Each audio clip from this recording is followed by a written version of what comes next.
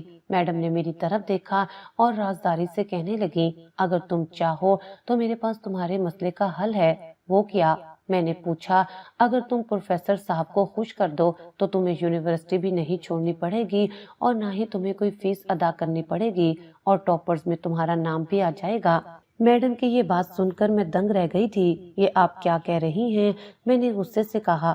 سوچ لو، تمہارے ہی فائدے کی بات ہے۔ یونیورسٹی چھوڑنے سے تمہارا سال بھی ضائع ہو جائے گا اور پھر اگلی یونیورسٹی میں بھی تمہیں ایسے حالات پیش آ سکتے ہیں، کیونکہ تعلیمی نظام ہر جگہ ایک جیسا ہے، اور ویسے بھی یونیورسٹی کی بہت سی لڑکیاں یہ کام کرتی ہیں اور فائدہ اٹھاتی ہیں، اور باقی تعلیمی اداروں میں بھی یہی سب ہوتا ہے۔ سوچ لو۔ میں کافی دیر میڈم کی بات سنتی رہی۔ ان کی بات میں وزن تھا، ہر جگہ یہی نظام چل رہا تھا۔ اگر اگلی یونیورسٹی میں جا کر بھی یہی سب کرنا تھا تو یہاں کرنے میں کیا مذائقہ تھا؟ نتاشا اور رابعہ کی مثال میرے سامنے تھی، کیسے بنا کچھ پڑھے وہ ٹاپرز میں شامل ہو گئی تھی، اور باہر جا کر بھی ان کو ہر جگہ ترجیح ملنی تھی، کیونکہ ان کے نمبر اور تعلیمی ریکارڈ کچھ نہ کرتے ہوئے بھی بہت اچھا تھا۔ میں نے فیصلہ کر لیا تھا کہ میڈم کی بات مان لوں گی، اور یونیورسٹی جاتے ہی میں نے میڈم کو اپنے ارادے سے آگاہ بھی کر دیا تھا۔ انہوں نے ایک آنکھ مارتے ہوئے مجھے پروفیسر کے کمرے میں جانے کا کہا تھا۔ میں مردہ قدموں سے پروفیسر کے کمرے کی طرف بڑھنے لگی تھی۔ میں پروفیسر کے کمرے کے باہر کھڑی تھی، میری اندر جانے کی ہمت نہیں ہو رہی تھی۔ دل کر رہا تھا کہ دروازے سے ہی واپس بھاگ جاؤں، لیکن واپسی کا کوئی راستہ نہیں تھا۔ ہاتھ میں پکڑا ہوا فیس کا کاغذ مجھے بار بار اندر جانے پر مجبور کر رہا تھا۔ میری آنکھوں میں آنسو آ گئے تھے۔ بالآخر میں دروازہ کھول کر اندر داخل ہو گئی تھی۔ کمرے میں اندھیرا تھا، شاید لائٹ چلی گئی تھی۔ کھڑکی سے آتی ہلکی ہلکی روشنی میں نے غور سے دیکھا، کوئی شخص دوسری طرف منہ کیے کھڑا کوئی فائل دیکھ رہا تھا۔ آہٹ پر اس شخص نے پلٹ کر دیکھا، میرے پاؤں تلے سے زمین نکل گئی تھی۔ میں دم بخود اس شخص کا چہرہ دیکھ رہی تھی۔ میں نے آنکھیں مل کر دوبارہ باغور دیکھا۔ ایک دھماکے سے پورا کمرہ روشن ہو گیا تھا، کسی نے کمرے کی لائٹ آن کر دی تھی۔ میرے سامنے ابو کھڑے تھے۔ میں بھاگ کر ابو سے لپٹ گئی تھی۔ میں رو رہی تھی۔ ابو مجھے روتے دیکھ کر حیران ہو رہے تھے۔ وہ پوچھ رہے تھے کہ مجھے کیا ہوا ہے، میں کیوں رو رہی ہوں۔ اچانک محلہ کمرے کا دروازہ کھلا اور کمرے سے نکلتے اذہان کو دیکھ کر تو مجھے سچ میں چکر آ گیا تھا۔ وہ مجھے گہری نظروں سے دیکھتے آگے بڑھ گیا تھا۔ اذہان یہاں پروفیسر کے کمرے میں کیا کر رہا تھا؟ میری حیرت کی انتہا نہیں تھی۔ میں نے جلدی سے کمرے میں جھانک کر دیکھا۔ کمرے میں پروفیسر عقیل اپنی ٹیبل پر بیٹھے ہوئے تھے۔ وہاں دو افراد اور بھی موجود تھے جو ان کے سامنے کھڑے تھے۔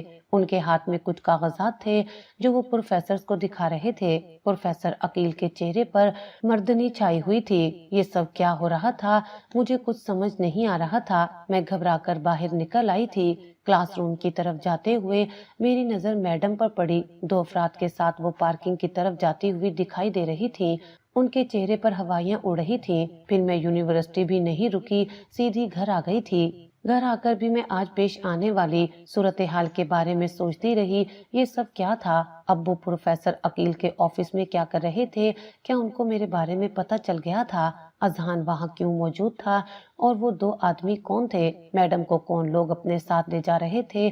تجسس کے مارے میری بری حالت تھی۔ مجھے ڈر بھی لگ رہا تھا، کہیں ابو کو میرے بارے میں سب پتہ تو نہیں لگ گیا تھا۔ شاید اس لیے ابو وہاں آ گئے تھے۔ شام کو ابو گھر آئے تو اذہان بھی ساتھ تھا۔ اذہان کو دیکھ کر تو میری آنکھیں پھٹی کی پھٹی رہ گئی تھیں۔ خاکی رنگ کی آرمی کی وردی میں، سر پر کیپ سجائے، وہ بہت ہی پیارا لگ رہا تھا۔ حیرت کی بات تو یہ تھی کہ وہ ابو کو سر سر کہہ کر مخاطب کر رہا تھا۔ مجھے لگ رہا تھا کہ میں کوئی خواب دیکھ رہی ہوں۔ ابو نے مجھے ڈرائنگ روم میں ہی بلا لیا تھا۔ میں بھی سب کچھ جاننے کے لیے بے چین تھی۔ ابو نے کہا تھا کہ اب تم اتنی بڑی ہو گئی ہو کہ تمہیں سب حقیقت بتائی جا سکتی ہے۔ ابو نے بتایا کہ میرا تعلق آرمی کی خفیہ ایجنسی سے ہے اور اس ایجنسی کے تمام لوگوں کو اس قدر خفیہ رہنا پڑتا ہے۔ بعض اوقات تو ہمیں اپنے ساتھیوں کا بھی علم نہیں ہوتا۔ یہ خفیہ ایجنسی اس لیے بنائی جاتی ہے تاکہ ہم دشمن کے اندر رہتے ہوئے دشمن کے تمام راز اور کمزوریاں جان سکیں۔ ابو نے جو کچھ بتایا وہ سن کر تو مجھے اپنے کانوں پر یقین نہیں آ رہا تھا۔ ابو خفیہ آرمی کے افسر تھے اور مجھے کبھی اندازہ بھی نہیں ہوا تھا۔ ابو نے بتایا کہ ابو کا تعلق جس ونگ سے تھا اس ونگ کے سپاہی کبھی بھی کسی کے سامنے نہیں آتے تھے اور خفیہ طور پر پس پردہ رہتے ہوئے اپنا مشن پورا کرتے تھے۔ پوری ذمہ داری سے اپنی ڈیوٹی سر انجام دیتے ہوئے ابو نے ہزاروں کامیاب مشن سر انجام دیے تھے، ہزاروں دہشت گردوں کو پکڑا تھا اور دشمنوں کے کئی منصوبے خاک میں ملائے تھے، لیکن ملک و قوم کی اس خدمت میں ابو نے بہت بڑی قربانی دی تھی۔ ہمیشہ اپنی بیوی بچوں سے دور الگ زندگی گزاری تھی، کبھی کسی شہر، کبھی کس شہر تو کبھی کس شہر، کبھی کس بھیس میں تو کبھی کس روپ میں، کیونکہ سامنے آنے کا مطلب اپنے خاندان کو بھی خطرے میں ڈالنا ہوتا ہے۔ دشمن اس سے فائدہ اٹھا سکتا ہے، اس لیے خفیہ ایجنسی کے لوگ کبھی اپنا آپ ظاہر نہیں کرتے اور ہمیشہ چھپ کر اور بھیس بدل کر رہتے ہیں۔ امی ابو سے کبھی شکایت کرتی تو ابو کہتے تھے کہ میری دوسری فیملی کو میری ضرورت ہے۔ امی بھی مجھے ٹالنے کے لیے یہی کہہ دیا کرتی تھی کہ ابو کی دوسری فیملی بھی ہے، جس سے مراد وطن عزیز کے لوگ ہوتے تھے، جبکہ میں دوسری فیملی سے ابو کی دوسری بیوی اور بچے سمجھتی رہی اور ہمیشہ بدگمانی کا شکار رہی۔ ابو نے بتایا کہ ان کے افسروں کو کافی عرصے سے یونیورسٹی میں کرپشن، منشیات کے استعمال اور لڑکیوں کی ترسیل کی مسلسل شکایات وصول ہو رہی تھی، اور یہ بھی کہا جا رہا تھا کہ ایک بہت بڑا مافیا یہاں سرگرم عمل ہے، لیکن اس مافیا کو مقامی پولیس کی مکمل حمایت حاصل ہے، اس لیے ابھی تک یہ مافیا قانون کی گرفت سے بچا ہوا ہے۔ آفیسرز کی طرف سے ابو کو یہ کام سونپا گیا تھا کہ وہ تمام صورتحال کا جائزہ لیں اور ذمہ داریوں کے خلاف ثبوت اکٹھے کریں تاکہ ان کو ان کے جرائم کی سزا دی جا سکے۔ اس سلسلے میں آرمی کے کئی افسر بھی ابو کی مدد کر رہے تھے۔ اذہان کا تعلق بھی آرمی سے تھا۔ اس نے یہ مشن پورا کرنے کے لیے ایک طالب علم بن کر یونیورسٹی میں داخلہ لیا تھا تاکہ یونیورسٹی کے اندر رہتے ہوئے تمام حالات کا جائزہ لے سکے اور ثبوت اکٹھے کر سکے۔ آگے کے حالات اذہان نے بتائے تھے۔ اذہان کو پتہ چلا تھا کہ یونیورسٹی میں لڑکیوں کو نہ صرف غلط کام کے لیے مجبور کیا جاتا تھا بلکہ ان کی ویڈیوز بنا کر انہیں بلیک میل بھی کیا جاتا تھا۔ اس کے علاوہ ان لڑکیوں سے منشیات کی خرید و فروخت بھی کروائی جاتی تھی۔ اذہان نے ایسی لڑکیوں کا اعتماد حاصل کر کے ان کو اپنی مدد کے لیے آمادہ کیا اور اپنے کام میں اپنے ساتھ شامل کیا، جو پروفیسرز کی زیادتیوں کا شکار تھیں اور تھک چکی تھیں، بلکہ اب وہ صرف خودکشی کرنے کا سوچ رہی تھی۔ رابعہ بھی انہی لڑکیوں میں سے ایک تھی جس کو دھوکے سے سب کام میں ملوث کیا گیا تھا۔ پروفیسر داؤد نے اس کو نہ صرف دھوکے سے اپنے جال میں پھنسایا تھا بلکہ اب وہ اسے مسلسل بلیک میل کر رہے تھے۔ اذہان سے رابعہ کا میل جول بھی اسی سلسلے کی ایک کڑی تھی۔ رابعہ نے اذہان کو اپنی سب کہانی سنا دی تھی کہ کس طرح پروفیسر داؤد نے اسے ٹیوشن کے بہانے گھر بلا کر نشہ آور جوس پلا کر زیادتی کا نشانہ بنایا تھا اور اس کی ویڈیو بھی بنائی تھی، اور اب وہ بلیک میلنگ کا شکار تھی۔ رابعہ اس دلدل سے باہر نکلنا چاہتی تھی۔ رابعہ کے علاوہ اور بھی لڑکیاں تھیں جو اس دلدل سے نکلنا چاہتی تھیں۔ رابعہ نے اذہان کی بھرپور مدد کی۔ اس نے نہ صرف ویڈیوز ثبوت فراہم کیے بلکہ باقی لڑکیوں کو بھی حوصلہ دیا کہ ان درندوں کو گرفتار کروانے میں قانون کی مدد کریں۔ تمام ثبوت اکٹھے کیے جا چکے تھے، پروفیسرز کو گھیر لیا گیا تھا اور یونیورسٹی میں اس کام میں ملوث باقی تمام افراد کو بھی حراست میں لے لیا گیا تھا۔ میڈم کو بھی گرفتار کر لیا تھا۔ اذہان کو پتا تھا کہ پروفیسر کی گندی نظریں مجھ پر تھیں، اس لیے وہ میرے آس پاس رہتا تھا تاکہ پروفیسر اپنے مقصد میں کامیاب نہ ہو سکے۔ ابو اور اذہان کی باتیں سن کر میں حیران رہ گئی تھی۔ میں بہت شرمندہ تھی۔ میں ساری زندگی اپنے باپ کو کس قدر غلط سمجھتی رہی اور وہ کیا نکلے، وہ تو ہم سب کا فخر تھے۔ میں نے ابو سے معافی مانگی تو انہوں نے مسکرا کر پیار سے مجھے اپنے ساتھ لگا لیا۔ وہ مجھ سے ناراض نہیں تھے بلکہ ہمیشہ میری فکر میں مبتلا رہتے تھے۔ اذہان بھی مسکرا رہا تھا۔ میں نے اللہ کا لاکھ لاکھ شکر ادا کیا کہ اس نے مجھے اس دن بچا لیا اور وقت پر ابو اور آرمی کے لوگ وہاں پہنچ گئے تھے اور پروفیسر کو گرفتار کر لیا تھا، ورنہ پتہ نہیں کیا ہوتا۔ میں نے اذہان کو بھی غلط سمجھا تھا اور رابعہ کو بھی، لیکن حالات ہی کچھ ایسے تھے کہ مجھے کچھ سمجھ نہیں آ رہا تھا۔ یونیورسٹی میں تو آپریشن کو بہت زیادہ خفیہ رکھا گیا تھا، لیکن اس کے باوجود میڈیا کو پتہ نہیں کیسے اس سارے معاملے کی خبر ہو گئی تھی اور اب زور و شور سے بار بار یہی خبریں چلائی جا رہی تھی۔ ملوث پروفیسرز اور سٹاف کے چہرے ٹی وی پر دکھائے جا رہے تھے۔ کہا جا رہا تھا کہ ملزمان کو نامعلوم مقام کی طرف منتقل کر دیا گیا ہے اور ان کو قرار واقعی سزا ملے گی۔ پروفیسرز کا سارا کیریئر تو تباہ ہو ہی گیا تھا، ساتھ وہ کسی کو منہ دکھانے کے قابل بھی نہیں رہے تھے۔ ان کے گھر والے اور خاندان والے بھی بدنام ہو چکے تھے۔ نہ جانے کتنے لوگوں کی بد دعائیں ان کے ساتھ تھیں۔ بے شک برے کام کا برا ہی انجام ہوتا ہے۔ میں نے دل میں سوچا اگلے کچھ دنوں میں یونیورسٹی کے حالات یکسر تبدیل ہو گئے تھے۔ نئے پروفیسرز اور عملے نے یونیورسٹی کا انتظام سنبھال لیا تھا۔ امتحانی پرچوں کی بھی دوبارہ سے چیکنگ کی گئی تھی اور اصل نتیجے کا اعلان کیا گیا تھا۔ میں نے اول پوزیشن حاصل کی تھی۔ میری خوشی کی انتہا نہیں تھی۔ پڑھائی دوبارہ سے شروع ہو چکی تھی۔ مجھے رابعہ اور اذہان کی بہت کمی محسوس ہو رہی تھی۔ رابعہ کچھ دن بعد یونیورسٹی آ گئی تھی اور اسے دیکھ کر میں بہت خوش ہو گئی تھی۔ میں نے اس سے اپنے رویے کی معافی مانگ لی تھی اور اس نے مجھے فوراً سے معاف بھی کر دیا تھا، لیکن اذہان کو کلاس کے باہر دیکھ کر میں حیران رہ گئی تھی۔ اس نے بتایا تھا کہ وہ مجھ سے ہی ملنے آیا ہے اور اس کا ایک کام ادھورا رہ گیا تھا۔ کون سا کام؟ میں نے پوچھا تو اس نے مسکرا کر کہا کہ وہ ساری زندگی میری حفاظت کرنا چاہتا ہے۔ میں نے بھی مسکرا کر اس بات میں سر ہلا دیا تھا۔